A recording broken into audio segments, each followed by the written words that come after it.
Nous voici sur le dernier épisode consacré aux Coupes Moto Légendes avec Enzo, le président du Vauxhall Club de France, qui nous parle du 20e anniversaire du roster. Le club a commencé donc en 2001 lors de la première faillite de l'entreprise Vauxhall, à l'époque dirigée par Jacques Gardette, qui a initié les premiers modèles.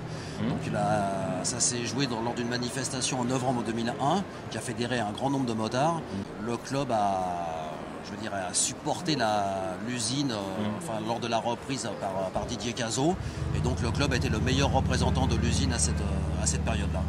Il y a eu la liquidation et la vente aux enchères. Ouais. Ça a vraiment été difficile pour un certain nombre de membres du bureau qui s'étaient vraiment personnellement investis dans l'aventure.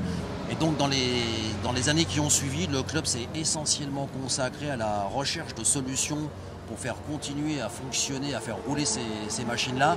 Et là, depuis 4-5 ans, le club est reparti dans une phase d'ouverture. On n'est plus support de la marque, on est malheureusement peut-être plutôt un peu collection. Et là où ça a vraiment été flagrant et marquant, c'est quand on a fait Rétromobile, de se retrouver, donc les motos françaises à Rétromobile Porte de Versailles, toutes les motos étaient en noir et blanc et on était les seuls avec nos machines de couleur, et c'était vraiment quelque chose qui nous a fait prendre conscience, oui, on était passé de l'autre côté de l'autre côté.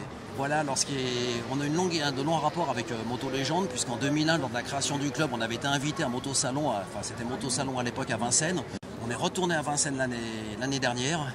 Et c'est lors de ce retour à Vincennes qu'on a commencé à discuter avec l'organisation Moto Légende pour voir s'il ne serait pas possible de fêter les 20 ans de la commercialisation du Roadster sur le site de Dijon lors des Coupes Moto Légende. Et sur le stand, il y avait aussi Bruno Destoup, que vous avez peut-être suivi, lui qui roulait au Mototour au guidon d'une Vauxhall. J'ai eu la chance de rouler sur une Vauxhall aux essais des 24 heures avec Paris Nord Moto, Robert Deron. Ça m'a permis de rencontrer Alain Chevalier, de pouvoir faire des essais avec lui.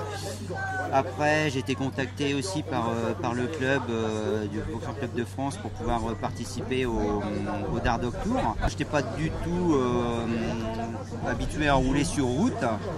Donc pour moi les spéciales c'était un peu dur, mais la moto était très facile, donc elle m'a beaucoup aidé. Les deux fois que tu as participé? Oui, les deux fois c'était sur la street. Je trouve que la moto était vraiment bien adaptée pour ce style d'épreuve. En tout cas pour moi elle était vraiment très bien, quoi. Une position qui me permettait d'être bien, de pas fatiguer, et puis la moto était performante sur circuit. Alors c'est sûr que par rapport à des R1, des trucs comme ça, on était un peu en retrait, mais bonne moto. Voilà, c'est terminé. N'oubliez pas de vous abonner à la chaîne. Bonne route à tous et à bientôt pour une nouvelle vidéo.